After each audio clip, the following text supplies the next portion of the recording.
Hello friends, कैसे हैं आप सब। उम्मीद है कि सारे बहुत ही बढ़िया होंगे। और मेरा पिछला लेक्चर मैंने बनाया था, तो उसी टॉपिक का आज एक न्यू लेक्चर लेके आया हूँ। और पिछले हम डिस्कशन किए थे कि कैसे लोड बैलेंसर काम करता है एंड जो नेटवर्क का ट्रैफिक है कैसे इक्वली लोड जो है वो बैलेंस बैलेंस करके सेम में सर्वर में डिस्ट्रीब्यूट होता है, राइट। और आज हम कुछ नया टॉपिक में डिस्कशन करने वाले हैं, उसी EC2 का सर्वर का ही है। तो चलिए उसी में मैं डायग्राम में दिखाता हूँ कि कैसे काम करता है और मेरा वॉलपेपर कैसा लग रहा है। राधा कृष्ण जी, अरे ये सीरियल देखिए आप, बहुत ही नाइस है। मैं भी देखता हूँ डेली। ठीक है, ओके चलिए हम चलते हैं डायग्राम में। देखिए, ये है मेरा 3 सर्वर है। मैंने 3 सर्वर लगाया हुआ है। यहाँ पे एक लोड बैलेंसर है और ये नेटवर्क ट्रैफिक कहाँ से आ रहा है? यूजर से आ रहा है।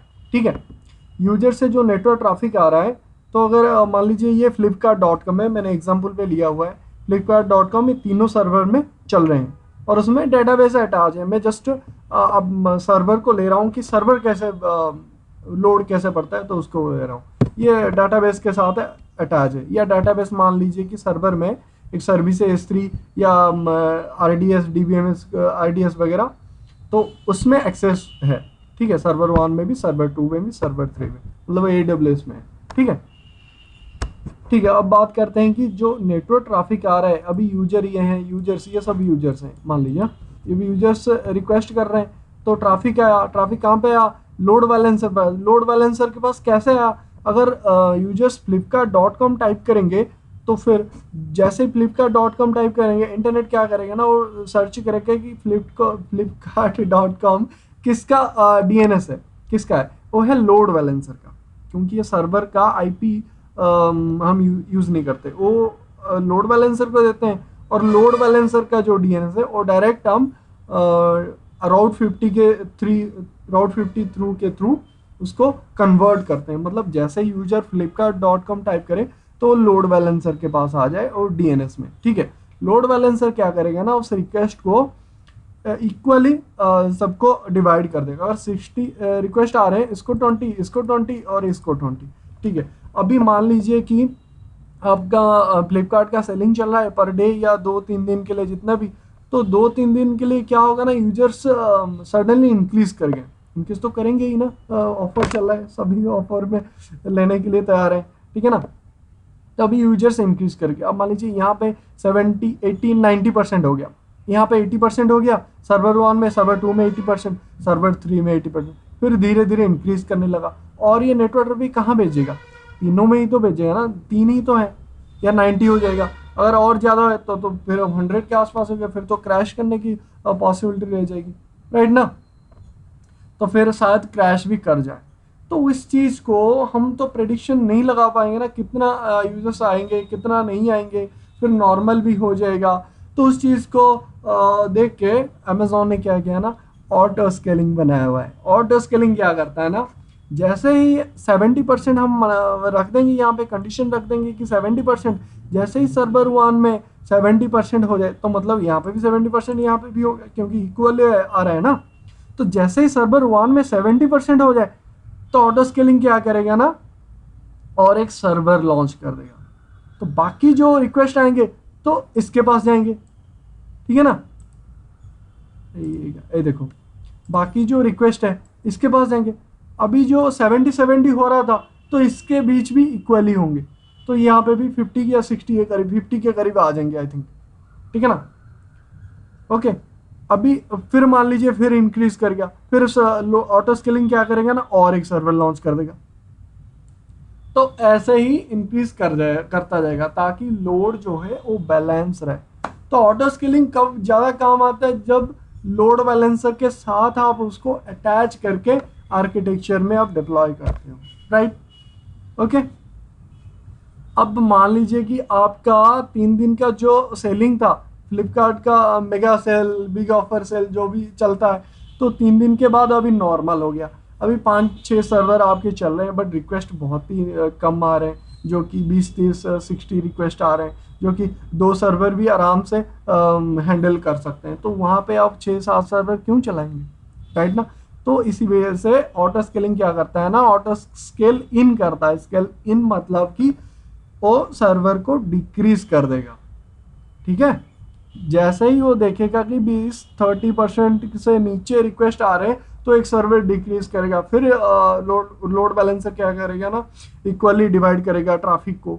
अगर फिर 30% से नीचे आ रहे हैं, 20% से नीचे, हम ऐसे रख देंगे ना, 20% से नीचे आए तो फिर और 2 सर्वर चल जाएंगे। तो ऐसे करके आपका 2 सर्वर या 3 सर्वर रहेगा वो तो। और वहाँ पे डिजायर्ड कैपेसिटी भी रखना पड़ेगा कि इतना सर्वर तक वो डिक्रीज करे, मतलब आपका सर्वर 1 और सर्वर 2 तक ही आए, उससे कम ना हो। तो चलेगा या नहीं, चलाना ही नहीं बिल्कुल भी रिक्वेस्ट। तो इस वजह से डिजायर्ड कैपेसिटी एक होता है जो कि आपका परमानेंट रहेगा, इतना से इतने से तो कम जाएगा ही नहीं। और मैक्सिमम कैपेसिटी रहता है कितना, 10 रख दीजिए। तो अगर बढ़ते जाएगा तो फिर 10 तक ही जाएगा, ठीक है। सॉरी, ये डिजाइन नहीं, ये है मिनिमम कैपेसिटी जो कि 2 रहेगा, और जो मैक्सिमम कैपेसिटी है वो 10 रहेगा। और जो डिजायर कैपेसिटी हम अभी कितना लॉन्च कर रहे हैं वो है डिजायर कैपेसिटी 3 सर्वर हमने लॉन्च किए हैं, ठीक है। ठीक है ना, क्लियर, ओके फाइन। चलो फिर चलते हैं। ऑटो स्केलिंग का ऐसा ही कुछ सिंबल होता है, जैसे चारों तरफ एरो होता है। तो चलिए हम वहाँ पे देखते हैं उसमें लैब में, ठीक है।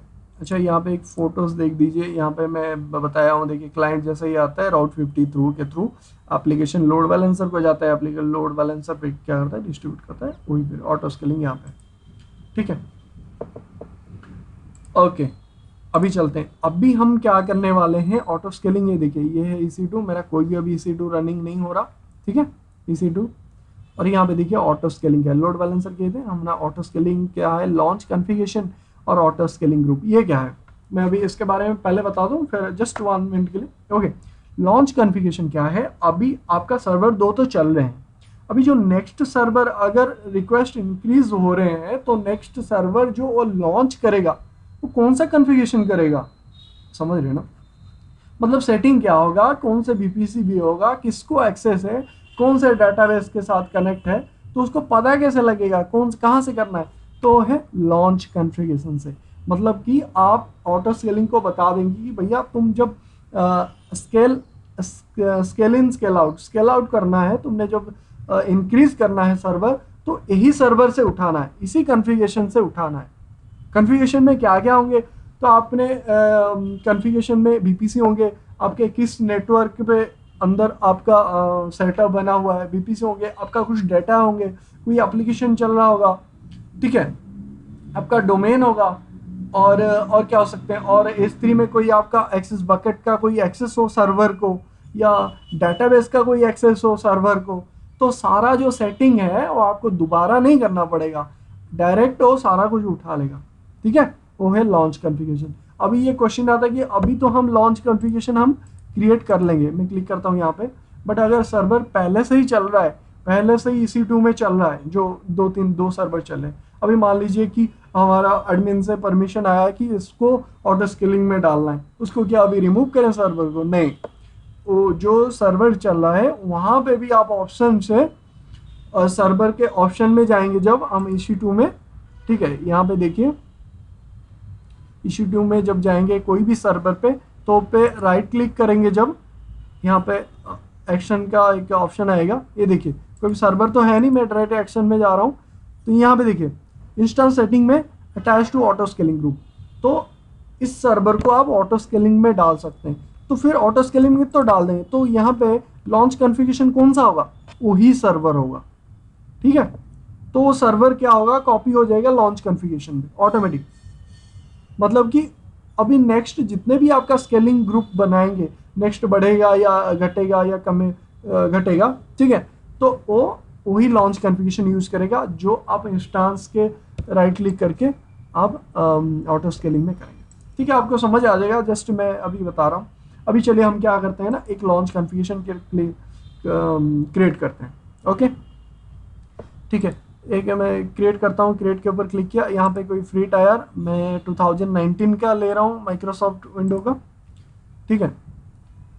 और जनरल पर्पस ये सब मैंने बताया हुआ है पहले वाले लेक्चर में, T2.micro EBS।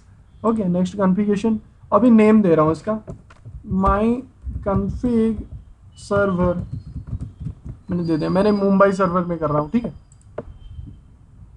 Sorry, purchasing option, अभी अगर मैं रिक्वेस्ट स्पॉट इंस्टांस को क्लिक करूं तो ये क्या होगा ना, ओनली स्पॉट इंस्टांस ही अवेलेबल होंगे, मतलब लॉन्च होंगे। अभी फिर अगर फ्री होगा, अदरवाइज अगर अमेजोन का आपको तो पता ही है स्पॉट इंस्टांस जो क्या डिसएडवांटेज है इसकी, अमेजोन अगर कोई कम रेट में दे तो फिर उसको असाइन कर देगा, तो फिर स्पॉट इंस्टांस यहाँ पे यूज़ नहीं करेंगे। अगर आपका मेजर काम है तो फिर तो इसको आप टिक नहीं करेंगे, ठीक है। आईएम रोल क्या है, अभी मैंने बताया ना, अगर इस सर्वर को आपका कोई रोल चाहिए होगा सर्वर को कि वो डाटाबेस को एक्सेस करे, आरडीएस को एक्सेस करे या S3 को एक्सेस करे, तो उसको रोल किसको मिलेगा, कैसे मिलेगा, उसको परमिशन कौन देगा, ये आईएम रोल देगा। आपने रोल बनाए होंगे पहले, तो उसको जस्ट आप असाइन कर देंगे यहाँ पे। ये तो अभी तो हम कुछ नहीं करेंगे, ये तो जस्ट डेमो है, जस्ट बता रहा हूँ, ठीक है।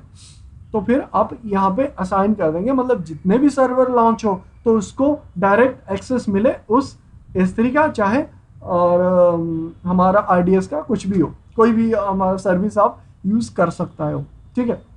मॉनिटरिंग आपको पता है, बेसिक मॉनिटरिंग या डिटेल मॉनिटरिंग। डिटेल मॉनिटरिंग जो होता है 1 मिनट का वो मॉनिटरिंग करता है, उसमें ज़्यादा चार्जेस लगते हैं, तो इस वजह से हम नहीं कर रहे हैं।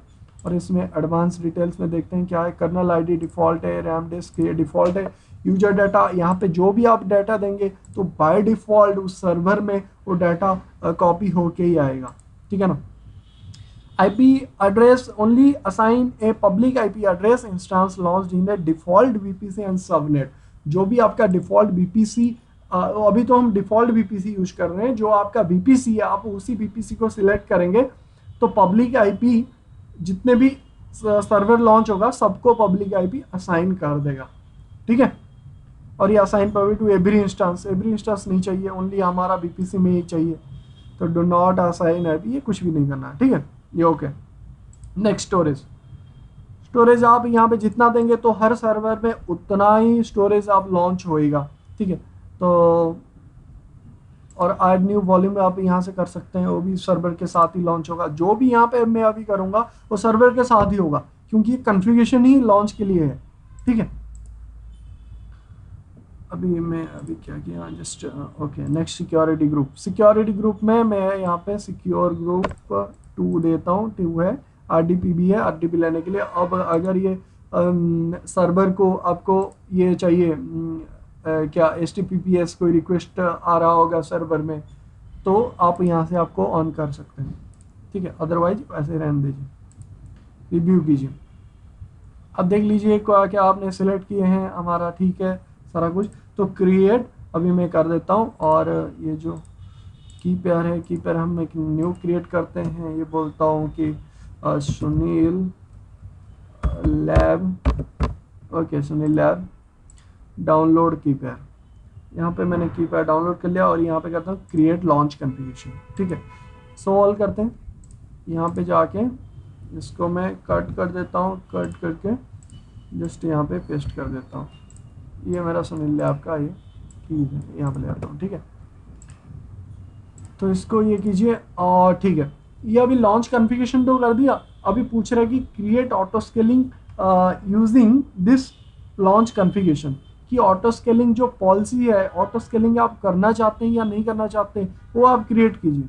जो आपका नीचे वाला ऑप्शन नहीं था एक लॉन्च कॉन्फ़िगरेशन के नीचे, तो वो वाला आप वहाँ से भी कर सकते हैं, यहाँ से भी कर सकते हैं, तो आप यहाँ से भी आप कर दीजिए। यहाँ पे जस्ट क्लिक करेंगे, नो डिफ़ॉल्ट सबनेट फाउंड, अच्छा तो हमने दिए नहीं सबनेट, तो इस वजह से बोला है, अभी दे देंगे।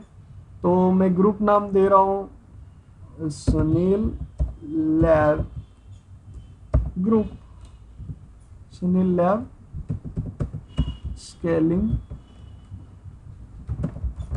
Group, okay. यहाँ पे जी कैपिटल देते हैं, ओके फाइन। लॉन्च कॉन्फ़िगरेशन, कौन सा लॉन्च कॉन्फ़िगरेशन का आप ऑटो स्केलिंग करा रहे हैं, माइन कॉन्फ़िग सर्वर का जो हमने नाम दिया हुआ है, ठीक है। ग्रुप साइज कितना है, कितने इंस्टांस से आप स्टार्ट करना चाहते हैं, डिजायर साइज कितना है, वही पूछ रहा है, डिजायर साइज कितना है आपका। हम बोलेंगे 3 इंस्टांस से हम स्टार्ट करेंगे। नेटवर्क कौन सा है, अगर आपका कोई प्राइवेट नेटवर्क तो यहाँ से आप सिलेक्ट कर सकते हैं, हमें नहीं चाहिए तो फिर मैं डिफ़ॉल्ट रखता हूँ। सबनेट कौन सा, सबनेट आप डिफ़ॉल्ट में यहाँ पे सिलेक्ट कर सकते हैं। हेलो गाइस, तो मैंने क्या किया ना, एक्चुअली तो थोड़ा प्रॉब्लम था उस रीजन में, तो उस वजह से मैंने ओहायो में मूव कर दिया सारा कुछ, ठीक है। तो यहाँ पे आपने क्या कर दिया ना, नेटवर्क डिफ़ॉल्ट वाला कर लिया, ठीक है। स्टार्ट विथ 3 इंस्टांस, तो सबनेट क्या करनी है, सबनेट सारे सबनेट सिलेक्ट कर देना। अभी सारे सबनेट सिलेक्ट क्यों करना, आप मान लीजिए कि अभी आपके बीपीसी में आपके अवेलेबिलिटी जोन होते हैं 3 जोन। अब एक ही जोन में, एक ही अवेलेबिलिटी जोन में सभी इंस्टांस, जो भी इंस्टांस क्रिएट का होगा, अगर मान लीजिए एक ही आप दे रहे हैं, 2A दे रहे हैं, ठीक है, अगर ये 2 नहीं दे रहे हैं तो फिर जितने भी इंस्टांस होंगे 2A में होंगे। अभी कुछ बाई चांस 2A जो है आपका अवेलेबिलिटी जोन तो क्रैश हो जाता है या समथिंग डिफ़ॉल्ट फॉल्ट आ जाता है, तो फिर प्रॉब्लम हो जाती है, तो फिर सारा काम रुक जाएगा ना। तो उस वजह से क्या करते हैं, आपका जो जितने भी सर्वर लॉन्च हो तो डिस्ट्रीब्यूटेड होके लॉन्च हो, 2A में हो, 2B में हो, 2C में हो। अच्छा, बीपीसी क्या है, बीपीसी आपको बाय डिफ़ॉल्ट आपको अमेज़ॉन के अंदर आपका वर्चुअल प्राइवेट नेटवर्क बनता है। पहले तो रीजन आता है, रीजन के बाद मैं आपको एक फ़ोटोज़ में दिखाता हूँ, एक है यहाँ पे, अरे ये क्या गया ओके, ये देखिए AWS क्लाउड कंप्यूटिंग हो गया, उसके AWS के भीतर अंदर रीजन है। ओके, ये मान लीजिए कि मुंबई है, मुंबई के अंदर क्या है, उसके बाद आपका बीपीसी आएगा, बीपीसी के अंदर आपका डाटा सेंटर 1, डाटा सेंटर 2, जिस डाटा सेंटर बोल सकते हैं, अवेलेबिलिटी जोन 1, अवेलेबिलिटी जोन 2। इसके अंदर आप सबनेट क्रिएट कर, एक के अंदर भी 2-4 सबनेट क्रिएट कर सकते हैं, या एक यहाँ पे एक यहाँ पे कर सकते हैं, और सबनेट के अंदर आप इंस्टांस क्रिएट कर सकते हैं, राइट। तो होता क्या है, बीपीसी ये आपका वर्चुअल प्राइवेट नेटवर्क होता है, वर्चुअल प्राइवेट क्लाउड है, जो कि एक रीजन के अंदर आप बीपीसी बनाएंगे, आपका नेटवर्क बनेगा, उसके अंदर कोई भी बाहर से कोई भी यूजर्स उसको एक्सेस नहीं कर सकते। ओके, तो उसका तो अलग पार्ट है, वो बहुत ही नाइस पार्ट है, बहुत ही मज़ेदार है, ठीक है। अभी जस्ट अभी के लिए इतना ही। एडवांस डिटेल्स में क्लिक करता हूँ मैं, इसमें क्या बोला है, लोड बैलेंसिंग, अभी मुझे लोड बैलेंसिंग नहीं करना, तो इस वजह से लोड बैलेंसर अभी नहीं करना, क्योंकि जब मर्ज करेंगे तभी जाके होगा, मतलब वो प्रोजेक्ट है, ठीक है। लोड बैलेंस तो आपको बताइए। 300 सेकेंड है। मॉनिटरिंग अभी नहीं करना। Instance protection, scale in instance protection नहीं, वहाँ पे हम करेंगे आगे, तो इसको ये सारा छोड़ दीजिए, ये कुछ नहीं। ओके, हेल्थ चेक पीरियड 120 रख दीजिए, 120 सेकेंड में वो हेल्थ चेक करता रहेगा, जो कि आपका बेसिक मॉनिटरिंग है, उसी हिसाब से, ठीक है। इसको कीजिए, फिर next. Keep this group at its initial size, इसका मतलब है कि आपने जो हम 3 इंस्टांस लिए हैं कि एज क्या बोलते हैं डिजायर कैपेसिटी, तो 3 ही रहे, मतलब कि देखो मैं अगर इसको नेक्स्ट करूँ, इसको मैं ये करूँ रिव्यू, ये क्या बोले, ग्रुप साइज 3 है, मैक्सिमम भी 3 ही रहेगा, मिनिमम भी 3, मतलब कि आप जब कोई भी सर्वर आपका लोड बढ़े तो वो 3 तक ही जाएगा, और 3 से ना ज़्यादा लॉन्च करेगा ना कम लॉन्च करेगा, 3 ही रहेगा। चाहे डिक्रीज भी हो जाए, सर्वर डाउन हो जाए, तो और एक सर्वर लॉन्च करके उसको 3 बना देगा, तो scale in and scale out होगा ही नहीं, ठीक है। बट हम यहाँ पे कुछ पॉलिसीज लगाएंगे, तो वहाँ पे scale using policies to adjust capacity, मतलब स्केल इन और स्केल आउट होगा। ओके, ये देखिए क्या बोला है, स्केल बिटवीन, तो मिनिमम आप कितना रखना चाहते हैं, अगर 3 सर्वर का आप रिक्वायरमेंट नहीं है, फिर भी नहीं है, तो आपको मिनिमम 2 ही रखते हैं, ठीक है। और मैक्सिमम कितना तक जाए, मैक्सिमम 10 तक जाए, इससे ज़्यादा ना जाए, या 8 नहीं 10 तक जाए, ठीक है। तो 1 to लेके 1000 तक भी रख सकते हैं, जो मैंने पढ़ा था इसमें लिखा था 1 to लेके 1000 तक। ओके, स्केल ग्रुप साइज, अभी जो इंक्रीज करेंगे स्केल ग्रुप का साइज कितना होना चाहिए ये बता रहे हैं, और यहाँ पे होते हैं मैट्रिक टाइप, तो कब ये एक्शन कब ले, तो कब इंक्रीज करें, तो यहाँ पे 4 ऑप्शन है। एप्लीकेशन लोड बैलेंसर रिक्वेस्ट पर टारगेट के हिसाब से तो ज़्यादातर CPU यूटिलाइजेशन ही यूज़ करते हैं, क्योंकि CPU यूटिलाइजेशन जब इंक्रीज होता है तब हम एक्शन लेते हैं कि और एक सर्वर लॉन्च करें। और नेटवर्क अगर ज़्यादा रिसीव हो रहा है बाइट्स के हिसाब से वो मेंशन करना पड़ता है, तो इस वजह से CPU यूटिलाइजेशन बेस्ट है। जब यूटिलाइजेशन ज़्यादा हो तो आप ये कर सकते हैं, और ज़्यादातर 70 ही लेते हैं, तो 70 लेता हूँ मैं। Instance need to warm up time, कितने वार्म अप टाइम के पीरियड के बाद वो इंस्टेंस को लॉन्च करेगा या टारगेट रीच होगा, ठीक है ना। तो हम 120 सेकेंड रख सकते हैं, 60 भी रख सकते हैं, 60 सेकेंड। विद इन 60 सेकेंड वो दूसरा है किसी इंस्टेंस लॉन्च कर दे। तो यहाँ पे ऑप्शन है, देखिए यहाँ पे नीचे का ऑप्शन क्लिक करेंगे, वो तो टारगेट हो गया। अभी इंक्रीज कब करेगा डिक्रीज कब करेगा ये अभी देना है उनको, ठीक है। तो increase group size, execute policy when, यहाँ पे अलार्म भी सेट कर सकते हैं। क्या अलार्म सेट करना है, यहाँ पे नोटिफिकेशन भेज सकते हैं। अभी नोटिफिकेशन नहीं, अलार्म जैसे ही रीच होगा तो फिर ये नोटिफिकेशन भेज देगा। अलार्म क्या है, अगर when the average of CPU utilization, और भी कुछ आप ले सकते हैं, कोई प्रॉब्लम नहीं। डिस्क्राइब बहुत सारे ऑप्शन है, बट मैंने जैसे कहा CPU यूटिलाइजेशन ही यूज करते हैं ज़्यादातर। जैसे ही 70 नहीं 60 लेते हैं, 60 से ज़्यादा होगा, मतलब 60 is greater than value, okay. मतलब 60 से ज़्यादा होगा, मतलब कंडीशन जब ये ट्रू हो जाएगा तब एक्शन क्या लेना है ना, एक नोटिफिकेशन भेजना है उसको for at least 1 consecutive period of 5 minutes से 1 मिनट रख देते हैं, ठीक है। ये हो गया अलार्म। अगर हम नोटिफिकेशन सेट करेंगे तो मुझे मेल आएगा। तो ये तो अलार्म बज गया, अलार्म तो हो गया। अलार्म के लिए एक्शन क्या लेगा, ऐड करना है कितना ना, एक इंस्टेंस मुझे इंक्रीज करना है। Capacity of unit when 60 CPU utilization 60 से एबव हो, फाइन। ऐड स्टेप क्या है, अगर CPU यूटिलाइजेशन 70 या 80 डायरेक्टली पहुंच जाता है तो फिर वो क्या करे ना, डायरेक्ट एक नहीं 2 इंस्टेंस लॉन्च कर दे, क्योंकि वो जल्दी से डिस्ट्रीब्यूट हो जाएगा ट्रैफिक, ठीक है। मतलब ओबियसली इंक्रीज कर रहे हैं तो उस वजह से ये वाला भी ऑप्शन है। तो बट हम ये नहीं कर रहे हैं, ओनली 60 तक ही रहने देता हूँ। इंस्टेंस नीड कितना टाइम तक ये स्टेप एक्शन लेगा, तो हम 120 सेकेंड रख देते हैं।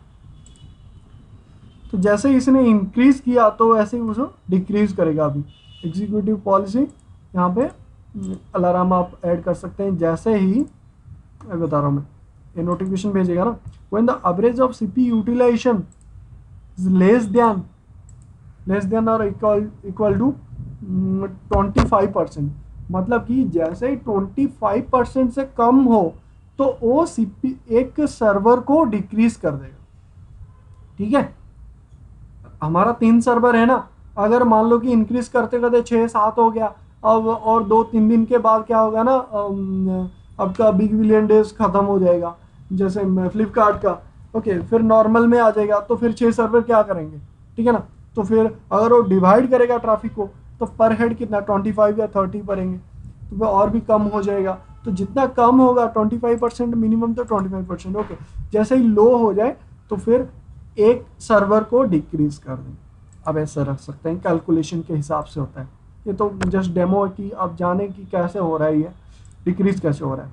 जैसे 25% से हर कोई भी जो हमारा EC2 है परसेंटेज डिक्रीज होता है, तो क्या करेगा ना, एक अलार्म भेज देगा। और अलार्म ये तो भेज देगा, और एक्शन क्या लेगा, एक्शन लेगा कि एक जो है, ये तो इंक्रीज है, ये नीचे जो एक सर्वर को डिक्रीज कर देगा, मतलब स्केल इन कर देगा, राइट।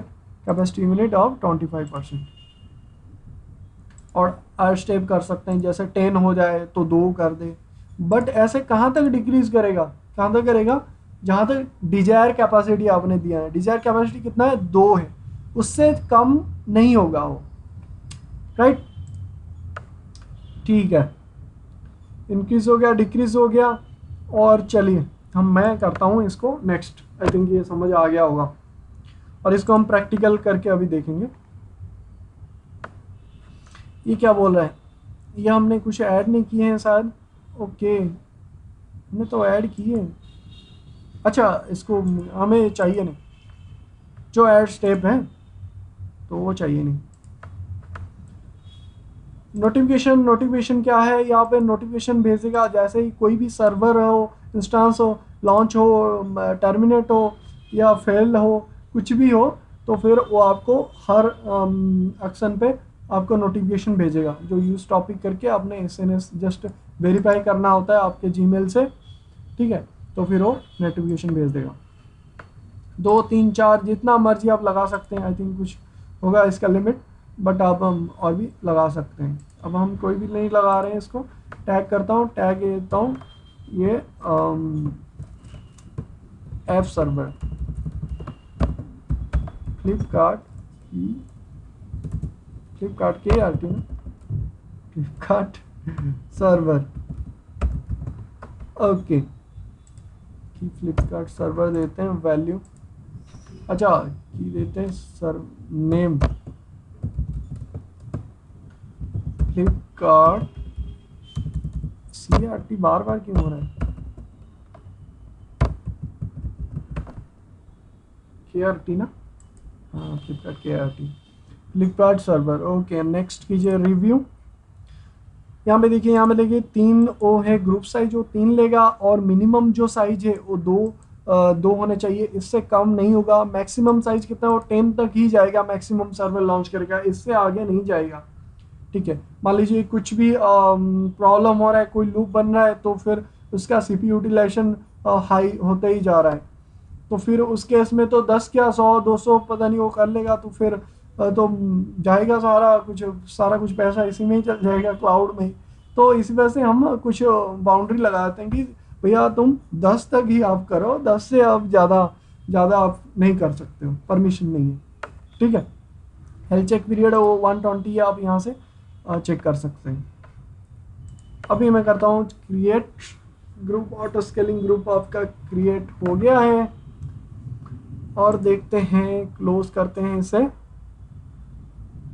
और ये देखिए 3 इंस्टांस है, डिजायर कैपेसिटी मिनिमम 2 है, इंस्टांस 3 अभी लॉन्च हो गए हैं। क्यों लॉन्च हो गए हैं, क्योंकि हमने यहाँ पे क्रिएट ऑटो स्केलिंग ग्रुप कर दिया, और वहाँ पे देखिए लॉन्च हो रहा होगा।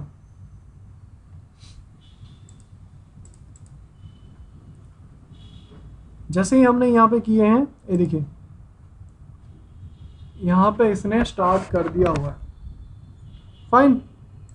अभी देखिए, अभी हम कुछ टेस्टिंग करेंगे। पहले तो देखिए ये सर्वर का नाम सेम रख दिया, क्योंकि आपका जोन सा सर्वर है ऑटो स्केलिंग में आप दिए हैं, सभी का नाम सेम ही रख दिया उसने। और ये देखिए एक ए में लॉन्च किया, एक बी में और एक सी में, सॉरी BC में। ओके, तो ये इक्वली वो लॉन्च करेगा, क्योंकि उसको भी स्मार्ट है, उसको ही पता है कि कहीं यहाँ से भी प्रॉब्लम आ जाए तो वहाँ पे, तो इक्वली वो भी लॉन्च कर रहा है।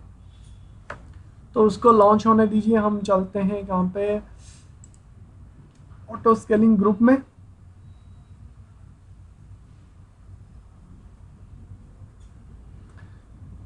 और ये देखिए यहाँ पे पूरा डिटेल से क्या क्या आपने सेलेक्ट किए हैं, ठीक है। और activity history, scaling policies, instance monitoring. अब देखिए यहाँ पे, ये देखिए मॉनिटरिंग जो है ना, ये 1 आवर का दिखा रहा है। अभी हमें पता कैसे लगेगा कि कोई सर्वर 60 तक रीच हुआ या नहीं, और उसमें तो डिटेल मॉनिटरिंग में ही पता लगेगा ना। 1 मिनट का वीडियो है, सॉरी 1 मिनट का लाइव मॉनिटरिंग करता है, लाइव नहीं, 1 मिनट के बाद ही, 1 मिनट के हर 1 मिनट में वो मॉनिटरिंग होता है, सिग्नल देता है।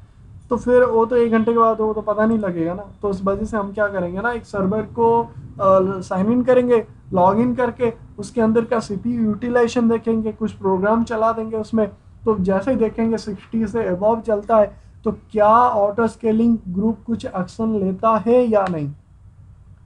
और हमने और एक चीज़ भी सिलेक्ट किए हैं, क्या, अगर 25% से डिक्रीज हो जाए CPU यूटिलाइजेशन, तो फिर वो सर्वर को डिक्रीज कर दे। कितने तक डिक्रीज करेगा, मिनिमम कितना है, 2 है, तो 3 है, तो एक तो डिक्रीज करना चाहिए, ठीक है। मैंने भी टेस्टिंग किया था, और डिक्रीज भी कर रहा है, बट थोड़ा सा लेट कर रहा है। तो चलिए मैं हम देखते हैं यहाँ पे, तो यहाँ पे एक्शन लेके, अच्छा यहाँ पे एडिट भी आप कर सकते हैं। एक मिनट, ये एडिटिंग में बाद में दिखाता हूँ, पहले मैं EC2 में चलते हैं, EC2 डैशबोर्ड, EC2 इंस्टांस में, और ये देखिए रनिंग इंस्टांस ये 3 हो गया है और ये हो रहा है। ठीक है, अभी हम क्या करते हैं ना, एक सर्वर को किसी को लॉग इन करते हैं।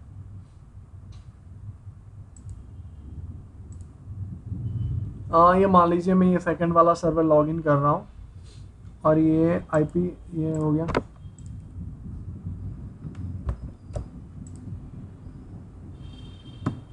क्या है, एडमिनिस्ट्रेटर, STRATOR, ओके। पासवर्ड आपको पता होगा कैसे सर्वर को कनेक्ट कराते हैं ना। क्या हमने रखे थे, सुनील लैब रखे थे ना, हाँ सुनील लैब है, मुझे भी ठीक से याद नहीं है। ओके फाइन, आई थिंक यही है। अभी ये देखिए कर क्या रहा है, ये 25% होया नहीं, 25% से कम हो रहा है। मुझे लग रहा है उस वजह से वो शायद बंद कर रहा है सर्वर को, अभी पता लग जाएगा। तो इतना ये टाइम क्यों लगा रहा है, मुझे तो लग रहा है कि ये बंद कर रहा है सर्वर को। तो पहले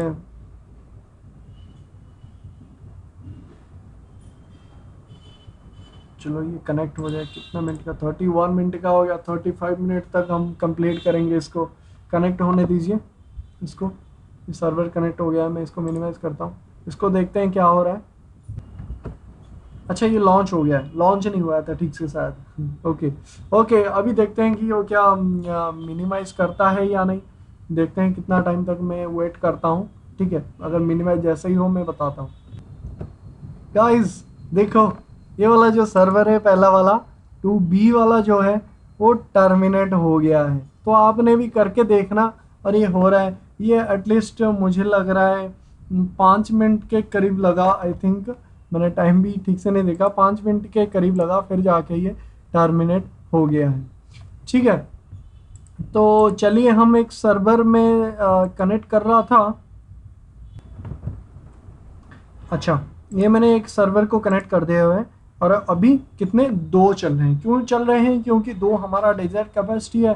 तो आप चाहे बजाई 10% चले या 5% चले उसका CPU यूटिलाइजेशन, बट ये 2 से कम नहीं करेगा। क्यों नहीं करेगा, क्योंकि हमारा डेजर्ट कैपेसिटी 2 है। ओके फाइन, अभी इसमें क्या चलते हैं, अभी इसमें देखते हैं कि इसका जो यूटिलाइजेशन है हम इंक्रीज कर देंगे और साथ ही टेस्टिंग करेंगे कि वो ऑटो स्केलिंग स्केल आउट करना ही चाहिए। ठीक है, और ये हम लाइव करके देखेंगे, और ये हो जाए तो अच्छा है, नहीं तो फिर बेइज्जती होगी मेरी।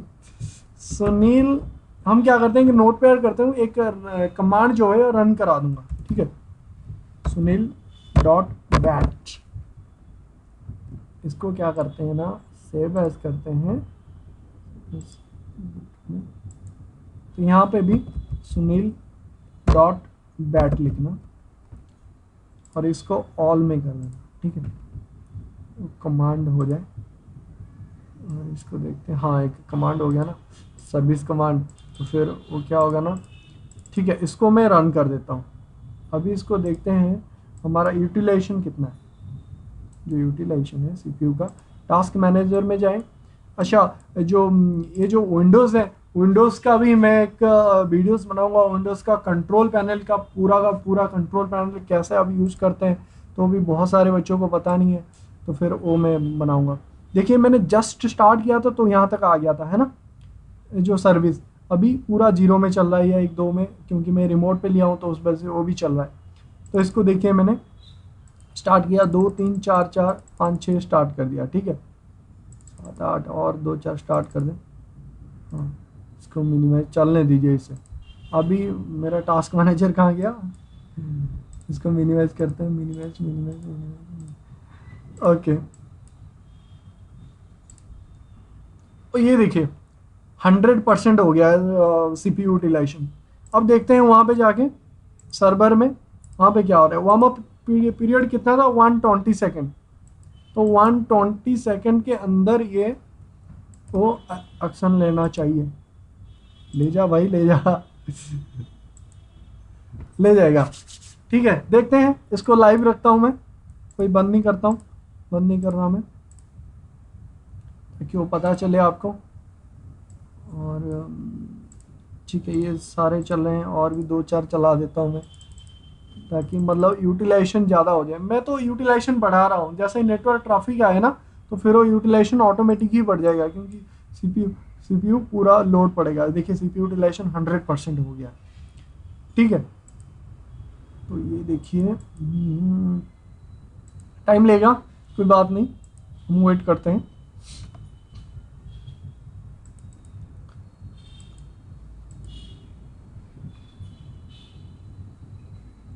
ठीक है, वो कर रहा है, तो तब तक क्या करते हैं ना हम,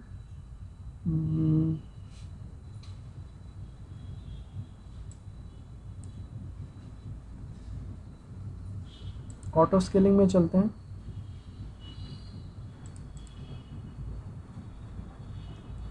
ऑटो स्केलिंग का जस्ट ओवरव्यू देता हूँ। अच्छा, ये लैब ख़त्म होने के बाद आप ऑटो स्केलिंग और लॉन्च कॉन्फ़िगरेशन को डिलीट करें।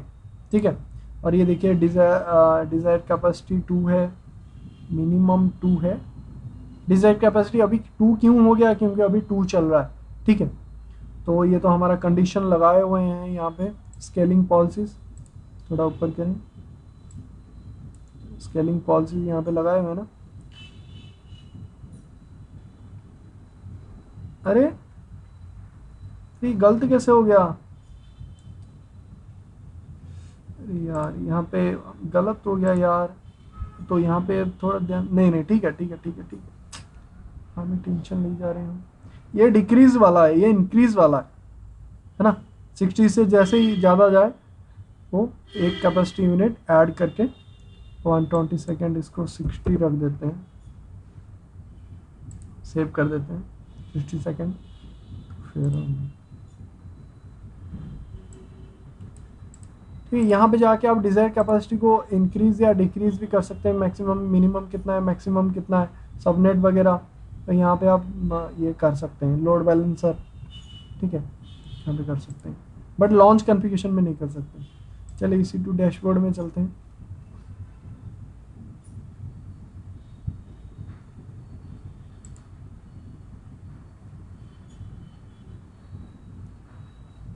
नहीं, पता नहीं, टाइम ले रहा है, और ये इसको तो करना तो चाहिए, और ये करेगा अभी। यूटिलाइजेशन तो इतना हो गया है।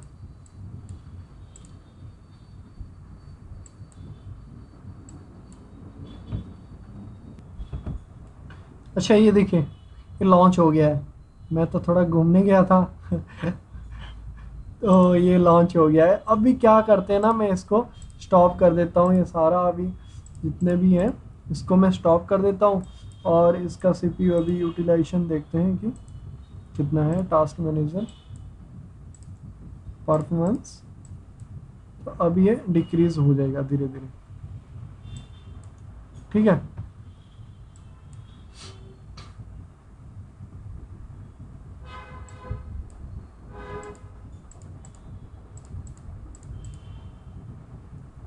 हो जाएगा, डिक्रीज हो जाएगा, क्योंकि कुछ है ही नहीं। अच्छा, और भी चल रहे हैं क्या? Okay okay fine, now now it will be decrease, या it will be slowly decrease to 3 to 4 5 6 7 8। Okay fine, अभी क्या करते हैं ना, इसको डिक्रीज होने दीजिए। हम क्या करते हैं, तीन तो चल रहे हैं, हम क्या करते हैं ना, अभी एक को हम मैं बंद कर देता हूँ, है ना। अगर कोई भी स्टॉप हो जाता है तो भी वो इंस्टांस इंक्रीज कर दे, तो मैं बंद कर देता हूँ इसको, स्टॉप में टर्मिनेट कर देता हूँ। मान लो कि टर्मिनेट हो गया।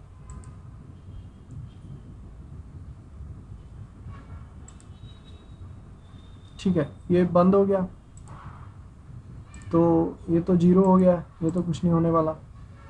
तो क्या करते हैं, तो इसको भी मैं, नहीं, ये वाले को बंद कर देता हूँ। ठीक है, ये तो टर्मिनेट पहले से हुआ था, ये वाले को ही बंद कर देते हैं, टर्मिनेट करते हैं।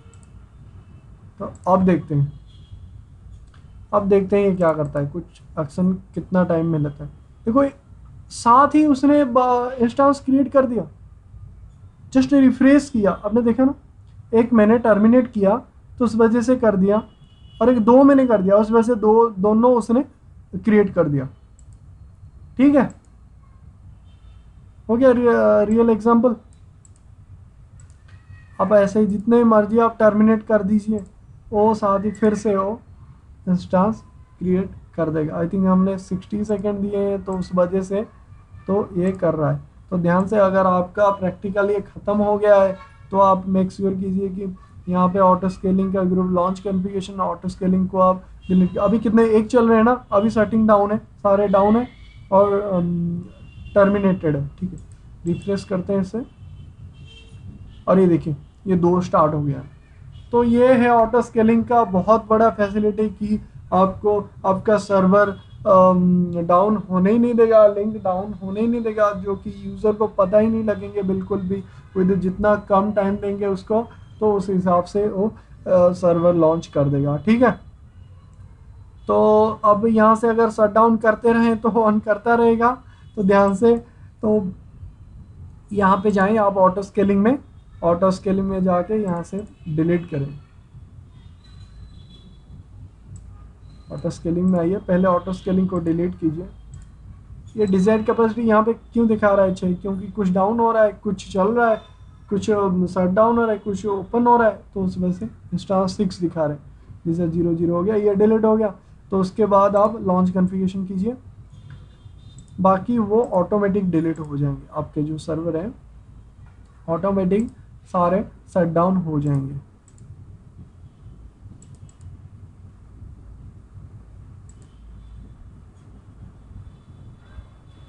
और ये देखिए shut down terminated. Okay guys, thank you guys, thank you so much, आपने वीडियोस देखा। तो आप लाइक कीजिए, सब्सक्राइब कीजिए, थोड़ा शेयर भी मार दीजिए। और मैं नेक्स्ट लेक्चर लेके आ रहा हूँ। पहले हमारा कंट्रोल पैनल, ये जो कंट्रोल पैनल है, कंट्रोल में बहुत सारी चीज़ें, मतलब कुछ पता ही नहीं हमें, इतना सारा चीज़ है, मुझे खुद ही नहीं पता था। तो मैं सोच रहा हूँ इसके बारे में एक वीडियो बनाऊँ ताकि हम पूरा फैमिलियर, हैंड टू फैमिलियर हो जाएं इसमें। Okay, thank you guys so much. Like कीजिए गाइस, शेयर भी कर दीजिए प्लीज़। Thank you.